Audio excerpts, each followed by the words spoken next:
Hello, everybody. Thanks for the invitation to speak today. Sorry I couldn't be there in person. Hopefully we'll have some time to interact over Zoom after the pre-recorded lecture finishes. Let's dive right in. I'm going to tell you today about the work that's ongoing in my lab called the Physiology of Wearable Robotics lab at Georgia Tech. In the lab, we seek to understand biological principles that underlie human movement, build wearable robots, in this case we'll be talking about exoskeletons, to improve the performance of the biological system and in turn learn more about it. We focus on improving the economy, stability, and agility. Today I'll focus a little bit on economy and some on stability. And we take a multifaceted approach going all the way from whole body down to individual muscles. And today I'll tell you mostly about experiments we're doing on whole humans wearing robots around their legs. As you all may know, a key goal of the field of wearable robotics has been to try and reduce the metabolic effort it takes to walk or run. And here you can see that the field's making great progress. Since about 2010 up until the present day, researchers have been able to reduce the metabolic cost of walking and running by 20% or more, with the best recent results coming from tethered devices that can reduce the metabolic cost of walking by up to 50%. Now, these devices come in a lot of form factors. Some of them are passive, some tethered, some with autonomous systems with motors that can be carried, and they operate around all three of the lower limb joints. Our work back in 2015 was one of the first to demonstrate a reduction in metabolic costs using a passive system, inspired by human lower limb joint biomechanics that suggest that the ankle muscle tendon units, the calf Achilles tendon, behave in a very spring-like manner. Taking this physiological inspiration, Bruce Wiggin, in collaboration with Steve Collins, built a ratchet pawl system, basically a clutch, that responds to the kinematic posture of the user to engage and disengage a spring in parallel with the body at the right times during walking. When this system works well and the spring is tuned, you get a torque support in parallel with the human ankle joint motion over a gait cycle that can be titered based on the stiffness that you set the spring at. So without any external power, no motors on board, it's possible to offload some of the effort needed by the calf muscles to hold on to the Achilles tendon, storing energy in it and then releasing it. This system can reduce the human ankle joint moment around the ankle by about 25%, again, without the use of any external power coming from motors. When the spring stiffness is tuned appropriately, not too soft and not too stiff, we see in some participants up to a 10%, but on average a 7% reduction in the metabolic cost of walking at normal speed. This is pretty cool. It's like it's like taking off a backpack load of about 10 kg, or equivalent to about a 0.25 meters per second reduction in walking speed. Again, all without the power of external motors. If we look at where that places us amongst the other researchers in the field, it's sort of in the middle ground. It turns out that adding power through motors can do much better at reducing the metabolic cost of walking by adjusting both the timing and magnitude to be optimal to reduce the cost.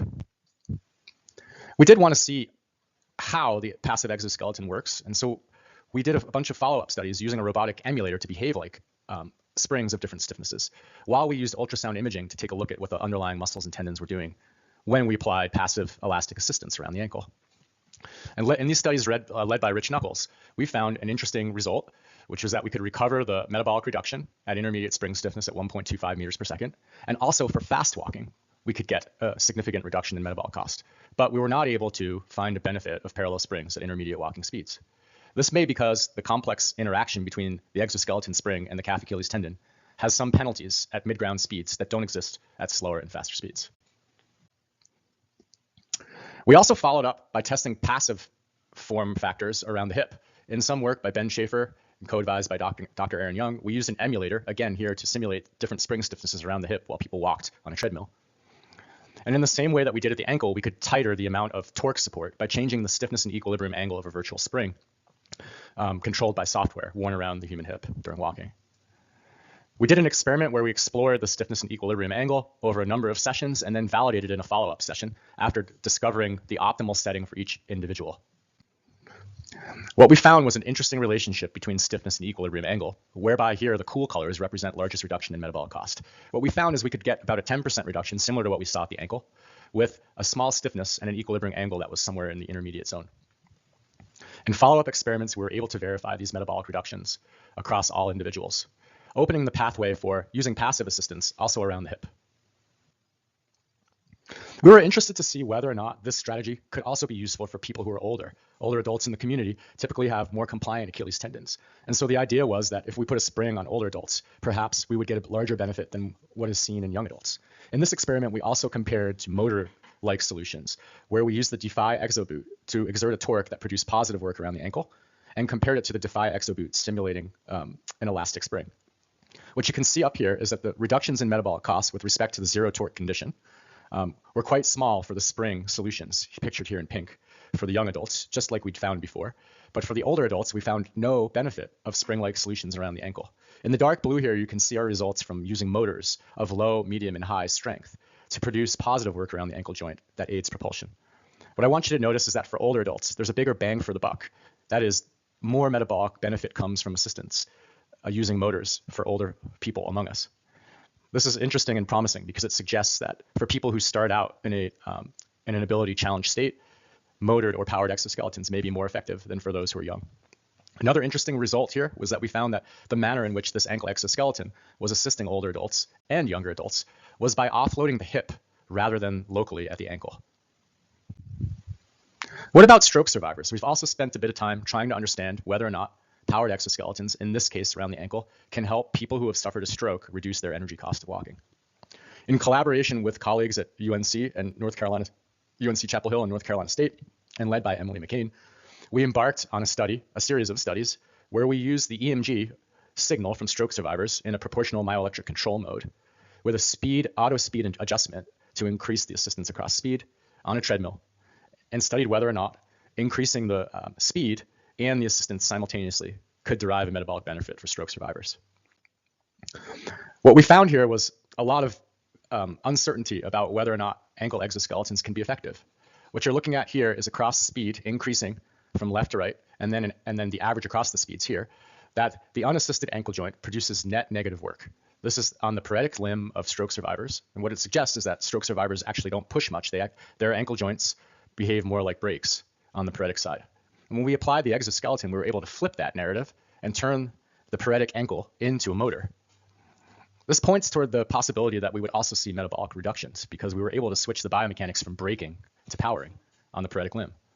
However, this did not derive into increases in the metabolic cost of transport, or I should say reductions in the metabolic cost of transport for these users.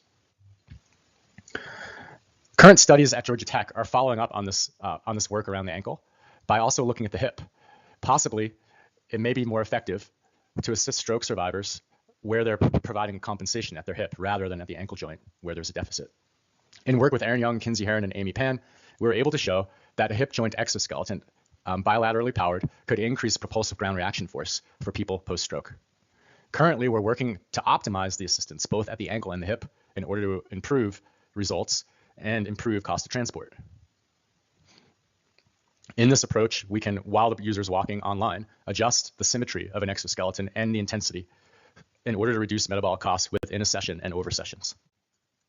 Another approach we're taking is to combine methods of biofeedback to help users learn how to move their body in conjunction with an exoskeleton to maximize assistance.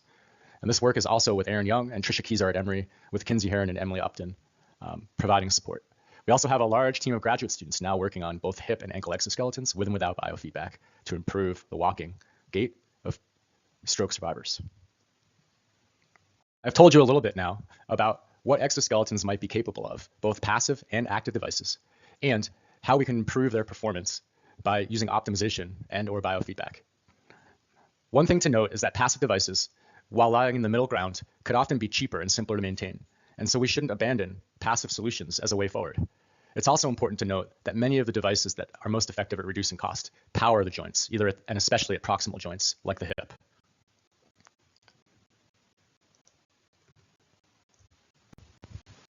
What I do now is explore what happens under the skin when people walk with a passive device. Again, here you can see a user in the laboratory walking with an emulator that's behaving like a passive spring. But in this case, we're using ultrasound imaging to check out what the human muscle mechanics for the soleus muscle look like when the springs are engaged. In this work by Rich Knuckles, Taylor Dick, and Owen Beck, we're able to explore how spring stiffness in parallel with the lower limb influences human muscle mechanics under the skin.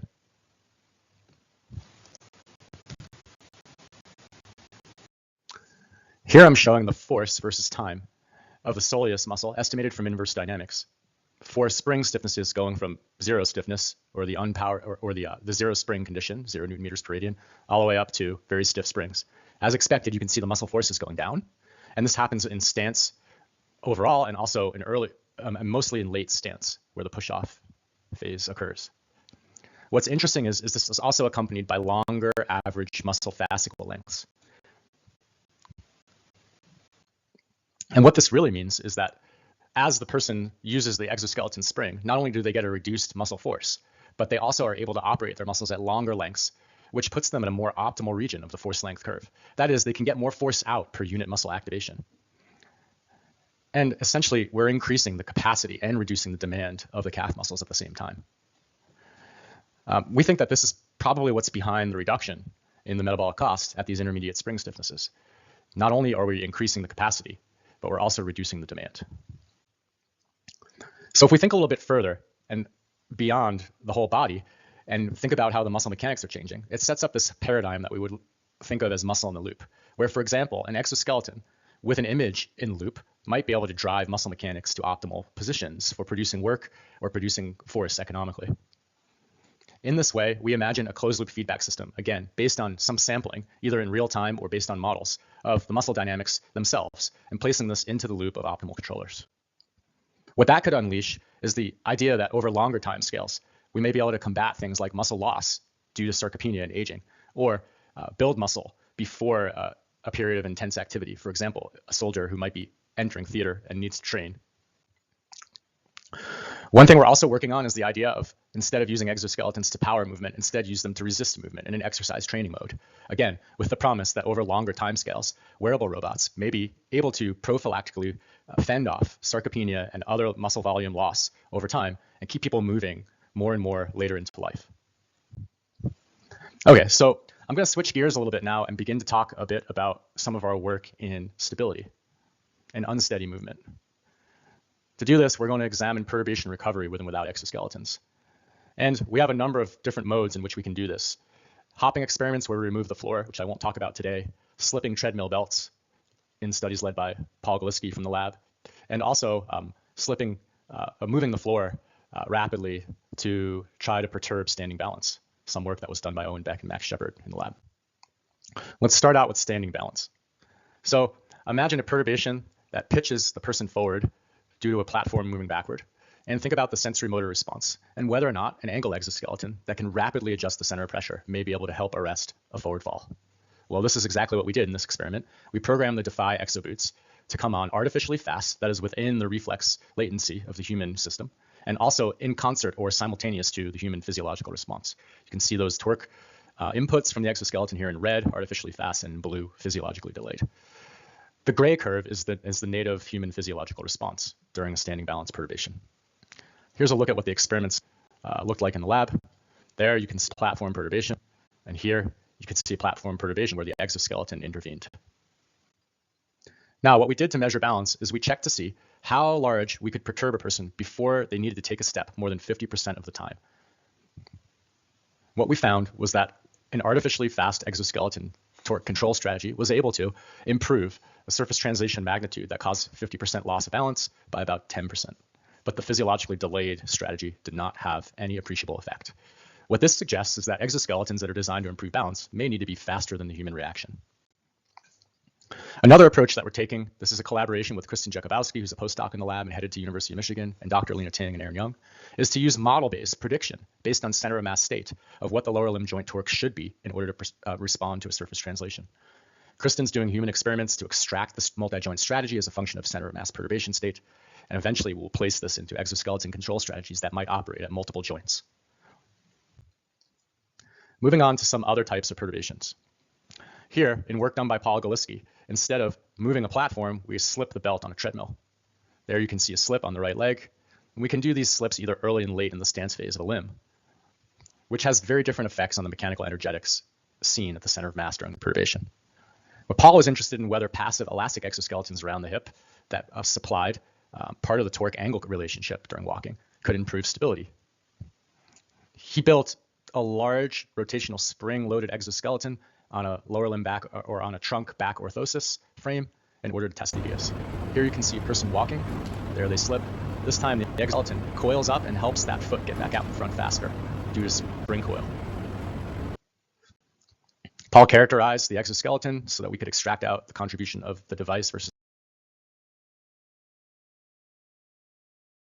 human. And he did an experiment where we titered the exoskeleton stiffness during perturbations early and late in the stance phase.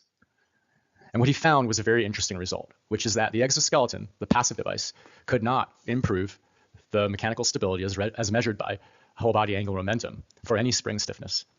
In fact, we found no statistical result across the experiment other than the fact that the exoskeleton may have made stability worse in the steady state. What about more dynamic walking? In some very recent experiments by Jenny Liesema and Aaron Young, we're also exploring the idea of dynamic bounce during walking with and without exoskeletons. In this case, we can slide the floor in an omnidirectional way and capture perturbations around the clock and at different timings during the gait cycle. And what this allows us to do is use whole body angular momentum as an indicator of how severe and how long a perturbation disruption occurs. We were able to characterize human response over a large range, over 200 trials per individual of perturbations. And what we're doing now is taking this large data set and using machine learning approaches to estimate both in the present time and into the future where the human foot will go in response to perturbations coming from different directions at different times and different magnitudes.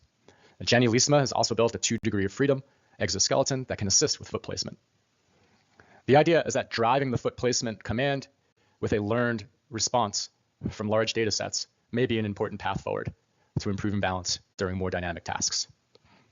So far, Jenny's been training models and showing that we can accurately predict the lower limb torque response, both at the current moment and anticipated into the future, even up to 90 to 120 milliseconds. This suggests that we may be able to act using data-driven machine learning approaches within the human reflex latency, even during walking. Okay, that's all I've got for you today. I'm going to leave you with some takeaways. We should be pushing both spatial and temporal scales to find next questions. Unsteady movement is going to be particularly important. We need to be defining rigorous performance metrics that we all use in our studies and in our systems and in our evaluation. This should probably involve multiple objectives, not just economy or stability or agility, but perhaps combinations of all three. We need to start to get out of the lab to figure out what to look at more carefully in the lab. We should be pushing each other to do experiments in the wild. We should not discount individual data points for the mean response. Outliers can reveal constraints, and individual strategies can also yield strategies for wearable robots that might help us perform well on the edge of performance.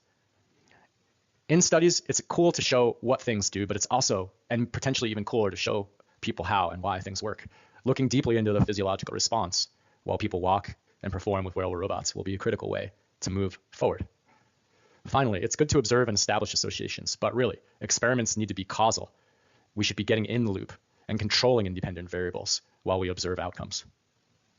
Thanks for listening, and happy to take some questions.